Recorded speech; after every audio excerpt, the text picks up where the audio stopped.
So. I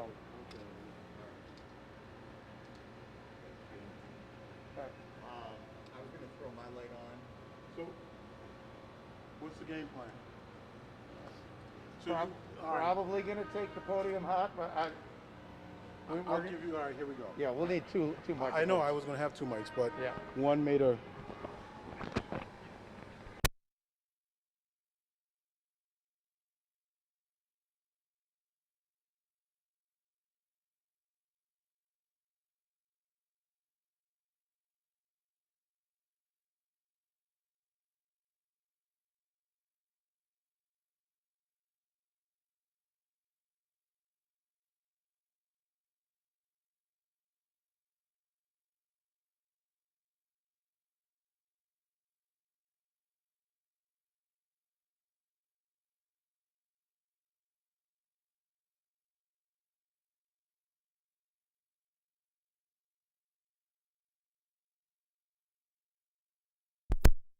Like, we could have got this and fed it back, Yes, right after. while we were. But I don't make decisions. I'll just step over it. This is our meditation courtyard. I could use some meditation right about now. It's the best medication. Meditation. The expansion in the background used to be in the front of the hospital Hello. before they did the renovation, and it's actually We need to deal with this for our patients, for our community, and for every single employee, from the EVS worker to the dietary workers, right on up to the nurses. And every patient that lays in that bed right now, we're here fighting for them and for our community. Thank you.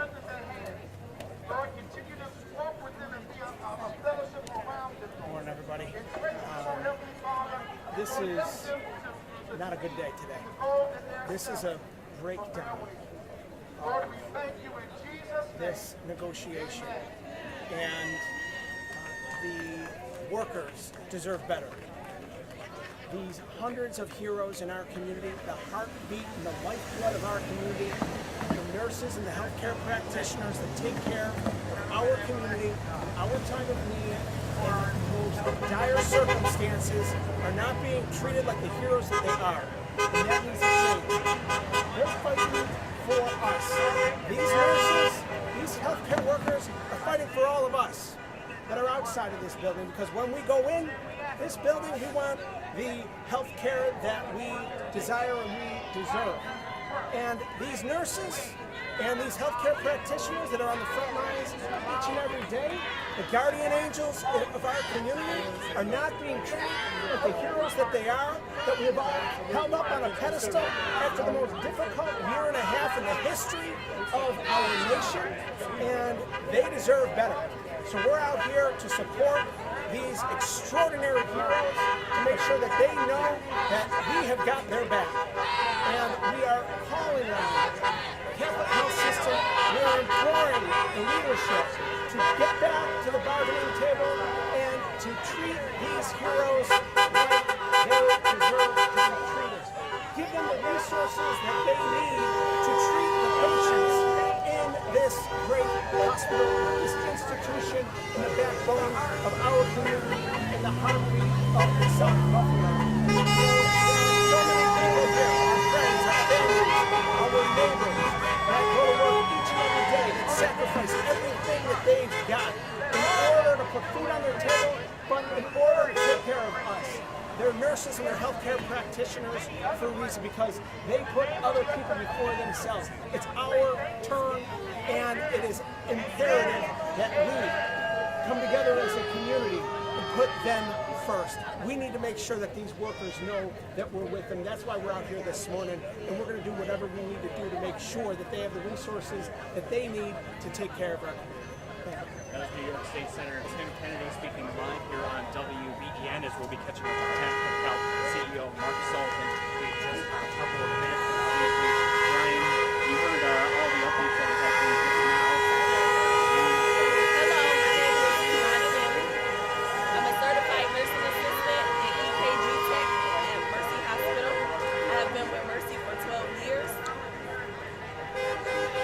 Everything that has been going on has been very, very disappointing. I I do what I do for my patients because I'm the person that's there when their loved ones can't be there. I help bathe, I help dress, I help feed people, I help assist the nurses with anything they need. And right now, we feel like Catholic Health is not hearing us and they don't care about their patients. If they don't do anything, we will. We want to stand up for our patients and make sure they have the best care possible.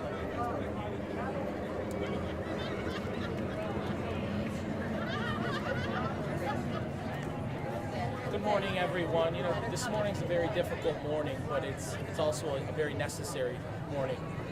I'm so proud to be here on behalf of the Buffalo Common Council to support these men and women on this as they embark on this courageous next step. You know, I was walking around talking to some people a little while ago. I was speaking with Paula, who works here. She's a case manager and has worked here for 12 years as a nurse. She started as a nurse, and just talking to her, neither of us can believe that we've arrived at this stage. You know, for the past 18 months, these men and women have been working the front lines, battling a global pandemic, and to see us at this stage is just unfathomable. That they don't have the compensation, the safe staffing levels, the working conditions that they need to succeed. You know, it's so inspiring to see these men and women out here today, because at the end of the day, no one wins when something like this takes place. But they're out here fighting not just for themselves, but for every single patient in that hospital and every worker to come in.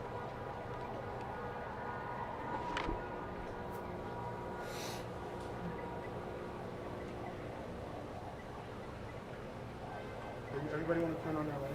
We'll make sure. Could you stand back there for us, please? Oh, I'd be happy to. I'm just not as tall.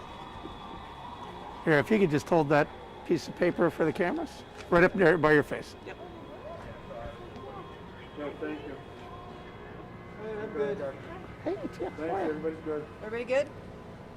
Thank you. You're welcome. What's going on? Oh, nothing. Just sprinted across the street with him. Oh, yeah. It's nuts. I'm Barb McManus, Peak Alabama. Peak Alabama, nice to meet you. Nice to meet you. We used to be on Daybreak together. Yeah? Oh, cool. And our boss gave me the tongue twister to say every morning, traffic tracker 2 Steatio. I'm like, you really don't like me, do you? Michael interviewed Mark yesterday. Yeah. Oh, now I get it. Yeah. All right. I was trying to put two and two together, why he always get, oh, now. I know where I stand. Yeah. Nope. No, I mean, Michael's the, it's very few people get him as much as Michael does, so. You know what? They did this the first time they were on a Zoom call together with 30 other people. I mean, the two of them, Mark and Michael, just clicked. He's built that trust with him. Yeah. They did. And I watched the two of them banter back and forth. I was like, okay. And I don't get it because Michael's a dummy. I don't really. How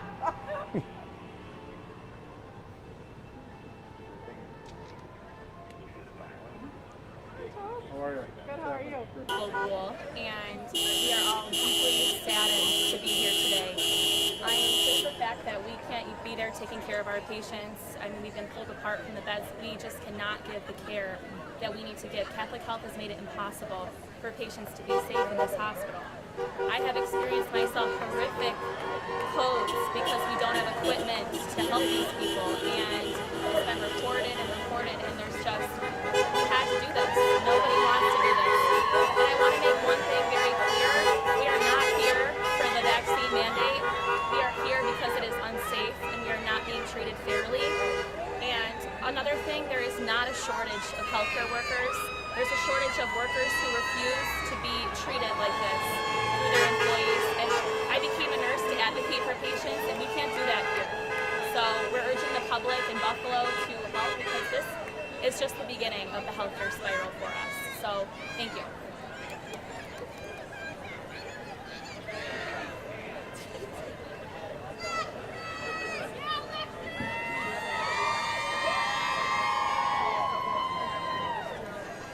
Does anybody have any questions or anything that we may not have covered You mentioned you've been having productive conversations, but it was just too little too late. Can you get into some more specifics about?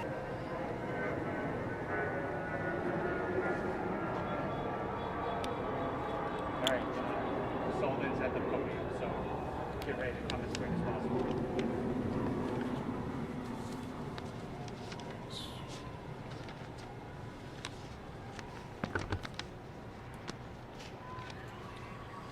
Okay, you ready? We got one more coming.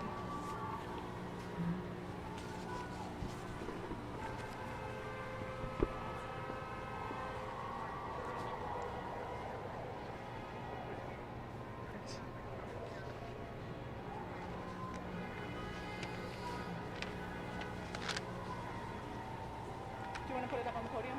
Yep. Thank you. You're welcome. Morning, John. Morning. More?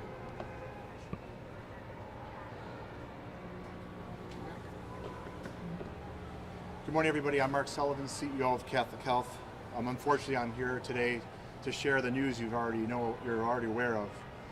That is, this morning, the CWA 1133 made the decision to go on strike and take 2,000 of its workers from Mercy Hospital away from the patient's bedside into the street to picket. Catholic Health is a faith-based ministry. We've been servicing this community for over 170 years. This community here at Mercy and throughout Western New York. I'm here today to share with you our continued commitment during this strike, to be here for our community in faith and in healing. This hospital in particular is an integral part of the community. It was founded based on a need right here in South Buffalo. We want to limit the disruptions to patient care. We want to ensure there's access to patient care during the strike. And we want this strike to be over. However, in preparation of today's events, we assembled a multidisciplinary team of nurses, caregivers, physicians, administrative staff to put together a contingency plan to be prepared for an event like today. And unfortunately, we've had to implement that plan. As a part of that plan, earlier in the week, with consultation with the New York State Department of Health, we've restricted services here at Mercy Hospital out of abundance of caution for the patients that we're servicing as I stand here today. That meant limiting services at Mercy in our EDs, our elective surgeries, as well as other services within the facility such as labor and delivery. I must take a moment and thank the community providers who have stepped up, ECMC and Kaleida, for being here to service the community during this uncertain temporary time.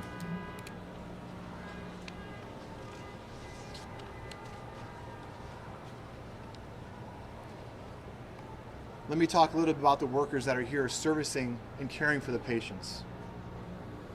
Unfortunately, when we received the 10-day strike notice, the wheels had to go in motion to protect our community and the patients that are receiving care within Mercy Hospital today. With the notification early this morning, when the union left the bargaining table, they told us they were going on strike. We have activated the community response. That includes replacement workers that are certified professionals to come into the building and take care of our patients during the strike. It's important to note that my family and I would come to this hospital today during a strike if health care was needed, and of course in the future when our associates get back to work. Because Mercy Hospital is the hospital of the Southtowns, and the workers that you're hearing outside are the soul of this hospital. They are the professionals that need to be back in the building caring for those in need. I want to talk a little bit about negotiations. We began negotiations in February of 2021 after the pandemic. We have been at the table relentlessly, day and night, to work with the union to understand where there was common ground. We learned about staffing. We learned about wages. We learned about supplies. And in every single instance, up until early in the morning, we responded. And I will share with you how we did. On Wednesday night, we put $31 million in wages and benefits on the table, which made Catholic Health's proposal to the union, CWA, fair and competitive market wages for all the hospitals represented by CWA. Secondly, unprecedented in this state and in this community, we put together a staffing plan. We know there's a national staffing crisis. We know there's a local staffing crisis. We know the governor early in the week announced a state of emergency related to healthcare shortages. Those shortages cannot be addressed overnight. However, in an unprecedented time, Catholic Health stepped forward and put together a proposal where we would add 10% more workforce over and above the average daily census, and we would also add between 150 and 230 new associates. And on top of that, we were committed to adding $20 million to the staffing plan with a pathway forward that's unprecedented in this community and unprecedented in the state and probably in the nation. Despite our efforts into the wee hours of the morning, the CWA left the table. Unfortunately, we were getting close. We were waiting for proposals to come across the table based on our economic proposals we presented on Wednesday. We had good dialogue around recruitment, good dialogue around benefits, and we were at a good spot. We were 3 hours away from the strike, and we were almost there. We realize that our nurses, the caregivers you hear outside, are frustrated. They're tired. They are the heroes of healthcare. There's no contesting that. We need to do a better job working together with CWA, and they need to do a better job working together with us to bring this to resolution. This is the time that we need to be at the table. We invite the union back to the table to bring this deal to closure. There is no one that deserves that more than the associates that work in this building. There's no one that deserves that more than this community. And most importantly, there's no one that deserves that more than the patients that we are servicing for over 170 years. You have my unwavering commitment that we want to be at the table, we are at the table, and we want to get a deal done that's fair and equitable for the associates, with competitive wages, benefits, address the staffing challenges, and move on in the process of caring for the individuals throughout Western New York. So at this time, I'm not going to take any questions. I wanted to provide you with an update. We will continue to provide you an update. You know Joanne Kavanaugh. She's available if you have questions. She will take the questions from you. I want to get back to work and servicing the patients and working with the team here inside of Mercy. We appreciate your time this morning. And again, we remain steadfast and committed to the associates. We understand how they feel. We have wonderful proposals on the table that will increase wages, benefits, a path forward on staffing that is unprecedented in this community and probably in the state. Sure. So thank you for this time this morning. Real quick, is Monday the next day of a negotiation meeting? I'll leave you with this comment. This is a very fluid situation. The 10-day strike notice we were given had no date on it. So we're taking it step by step. The number one priority for Catholic Health always is to make sure our patients are cared for. So we're going to go up there and work on that now, and then we will continue to provide you updates as things change. We are inviting the union back to the table.